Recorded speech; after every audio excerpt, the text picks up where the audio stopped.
Hi, I'm Nick Gillespie with Reason TV, and today we're talking to Anthony H. Williams, who's running for governor of Pennsylvania on a school choice and a low-tax platform, and he's a Democrat.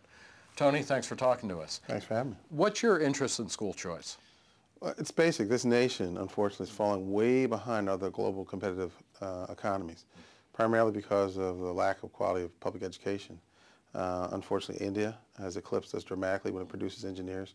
I think in terms of industrialized nations, we are ranked 20th out of 35 in terms of math and science literacy. So regardless of where you are, you should be concerned about the quality of education. But in particular, even as we spend more and more on education. Well, in Pennsylvania, between federal, state, and local, you spend about $26 billion. The old myth about public schools in urban communities don't get enough money. We're sitting in Philadelphia County, which today will spend $3.1 billion, which is about $16,500 per child.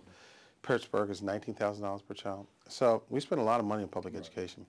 The return has to be questioned. And unfortunately, there was a federal law which overturned separate but equal policies. Well, we have now, unfortunately, returned to that. Based upon one's income or one's zip code, we have separate but unequal public school systems. And so for me, school choice is about having options and having someone who may be captured by poverty not have their child captured in the same continuing cycle that they are. Talk about choice then. What kind of system of choice do you prefer? Full menu. Public money means not a public system, means just public money for a person who would follow a public process. Neighborhood school, if it's a good school, I'll support it. Charter schools, magnet schools, homeschooling, online schooling, and money following the child. Okay, so what about parochial schools then too? Faith, parochials, private, any entity should be allowed to compete for public money because a parent decides to make that choice. So it would be kind of like giving Pell Grants or guaranteed student loans for colleges at the. Who could possibly be against this? Well, it tends to be, I guess, folks who may work in the system, those who listen to the propaganda and think that a system means something over a child or a parent.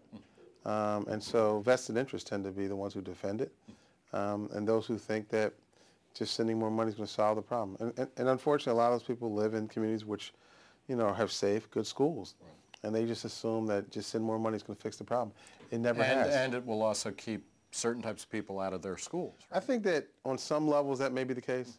I'm not one who sort of, analyzes one's motivations because I could care less about it, to be very candid with you. I think what they should be concerned about more is that, either pay now or pay later. So you either pay the $16,500 now for a child's public education, or you pay the $35,000, $40,000 later when they're either on public assistance, sitting on grandma's couch, or in prison. You've talked about school choice as a civil liberties issue. How does that play in, both with black communities as well as white communities? Well, it is a civil rights issue, and then it is gradually becoming much more ramped up. In Florida, we just saw it. In Tallahassee, they uncapped their tax credit. In effect, they now have a full voucher. And that was embraced by a former civil rights leader, a state senator down there. African American, 5,500 African Americans poured the state capitals, and combined with Republicans to move that bill forward. And anyone who saw that moment, it was clearly based upon how people have been discriminated against. And so anyone who talks about civil rights or civil liberties in this country knows that this is the foundation of it. One of the arguments against a robust school choice kind of system is the idea that poor parents aren't equipped to be able to choose wisely for their kids. How do you respond to that? Well, my dad, who's passed on, went to University of Penn Law School, went to Penn State. So he couldn't get into Princeton? He could, right. He chose Penn State. My brother went to Yale, though. In all those cases, these were modest income people who made decisions for their children. In my father's case, no one in his family had gone to college before him. In my mother's case, again, she was the first person to go off to college. Of course, poor people make decisions. That's the nature of this country. We evolve from humble beginnings to have wonderful stories. That's what makes us America. And so, of course, poor people can make decisions and literate decisions like others based upon hope.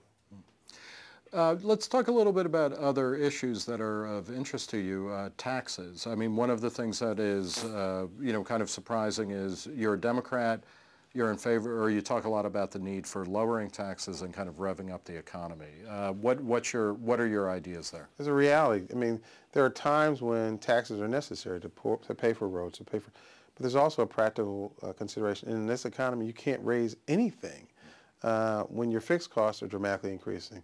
That means your home, your mortgage, your clothing, your food, an additional increment of any sort is a burden upon you. And so why would the governor, if the government is here, quote unquote, to help, why would they be providing another burden? And all the studies show it's counterproductive. So when you increase a tax, you actually lose revenue because less people pay it. Those who can't pay it just simply stop paying it altogether.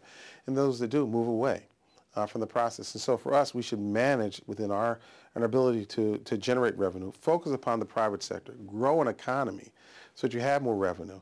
And it's for people who think that taxes follow a cycle of growing wealth, it doesn't. It actually drives wealth down. What it is necessary, but you have to be smart about how you do it. So for me as a Democrat, my view is that I want to support the private sector. I want to grow revenues by growing an economy, not by growing taxes. What Pennsylvania, like a lot of states in the Northeast, generally speaking, is kind of leaking people. It is a lot of the older industries are dying. What do you do to kind of make people want to move to Pennsylvania or stay in Pennsylvania if they're already here? One, you have to face the fact that the old economy of textile mills, drilling, coal mining has gone. 40 to 50 years ago, our tax code is antiquated because of that. Pennsylvania actually has some great think tanks. They have University of Penn, they have Pitt, they have Carnegie Mellon. They have young people graduating from these places who have entrepreneurial skills. They actually have an incubator system of biosciences. Biosciences in Pennsylvania has the 6th largest hub in the entire nation. Second when it comes to medical research and design. If we take, rather than importing people, rather than having to find people from other states, have young people graduating from schools, well educated, they don't have to go to college, but trained in math and science, prepared to go to work.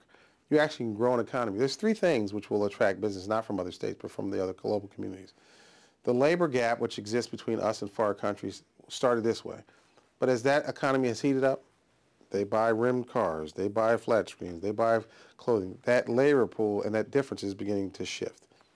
But they have an educated workforce. We have to have one. And then the tax code. Our tax code has to be globally competitive, not just competitive within the states that surround us. So the northeastern portion of which Pennsylvania sits right in the proper of actually has some of the most amazing abilities, infrastructures to actually grow an economy. We actually have to support and supplement as a government. Don't get in the way in terms of policies and tax codes. Supplement it when it comes to, if you're maturing an incubator company to a manufacturer, support it so it stays here. It can grow any place in Pennsylvania. And Erie, Bradford, Armstrong, Prairie County, all those places have the opportunity to have manufacturing in them. But a governor actually has to have the vision and foresight to know that we're competing on the global community, not just other states. Talk a little bit about where do your ideas come from? I mean, again, you talk about it in terms of civil rights, but school choice, low taxes, pro-economy, these are not things that immediately spring to mind when you're talking about a Northeastern Democrat. I guess probably my life experience, prior to getting to public office. I have a degree in economics, a background in business. I used to work for PepsiCo. I grew up in a household that drove academics, but also drove a larger desire to prosper in this country because it was the promise of this country.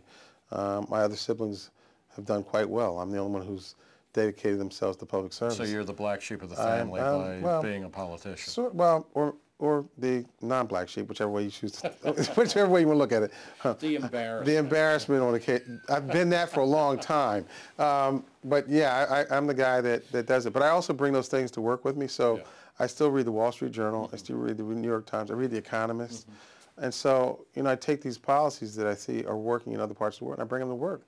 The great part is because I'm running for governor now, people are beginning to, I've said this stuff for like 15 years and people thought I was kind of strange. And didn't fit into the mold, which I don't. But now, I'm running for governor.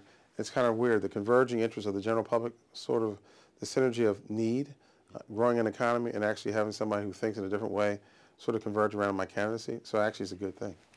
All right. Well, I want to thank Anthony Williams, a Democratic candidate for Pennsylvania governor. For Reason TV, I'm Nick Gillespie.